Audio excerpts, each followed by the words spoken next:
The main issue in the race for the Ohio House in District 30 is turning out to be the residency of the Republican candidate. Two Democrats on the Franklin County Board of Elections challenged Bobby Mitchell's claim that he lives in Franklin County in District 20. He maintains an apartment in the county, but his wife owns a house in Fairfield County, where he also spends some time.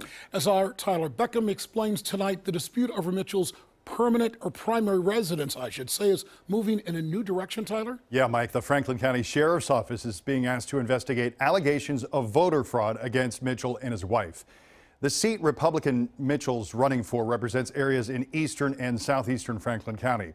Last fall, Mitchell moved from the Fairfield County home his wife still maintains as her primary residence to Franklin County, a requirement to run for that House seat and vote for himself.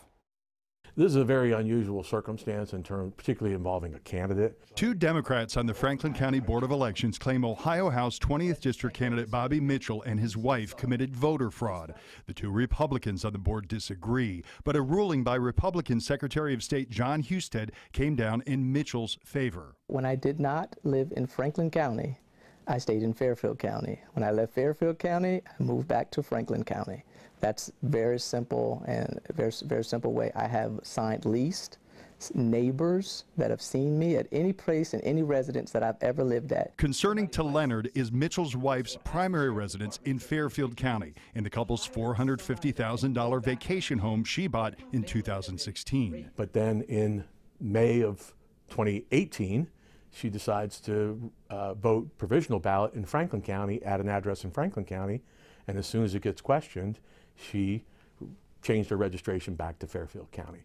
Leonard also questions Mitchell's primary residence in Franklin County. You have an individual who bought a home in Fairfield County in the summer of 2016, and then that November's general election, he voted from an address in Franklin County. I have a valid lease, and I have only voted from wherever my primary residence was. I have never voted from a second home. I never voted in Fairfield County. I've only ever voted in Franklin County.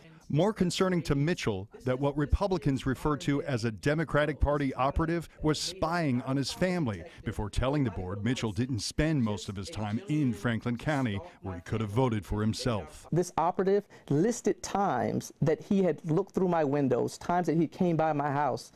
And I know that my children were coming from the swimming pool during the same time. They were getting undressed. There was no evidence presented of that at the hearing. Mitchell says worse. You think this is about your race? Absolutely. Absolutely. This is what Jim Crow tactics were. I mean, this is not open for debate. This is what they did: voter suppression, voter intimidation. Then you get the police involved if that doesn't work. And he was granted a protection order against that Democratic operative. Leonard is now asking the Franklin County Sheriff's Office to investigate allegations of possible voter fraud. What we hope that the Sheriff's Office will be able to assist us in is collecting more information to determine whether or not this should be referred to the prosecutor's office. Incidentally, the Secretary of State, Jon Husted, his decision could also be appealed in Ohio's Supreme Court, Mike. Alrighty, thanks, Tyler.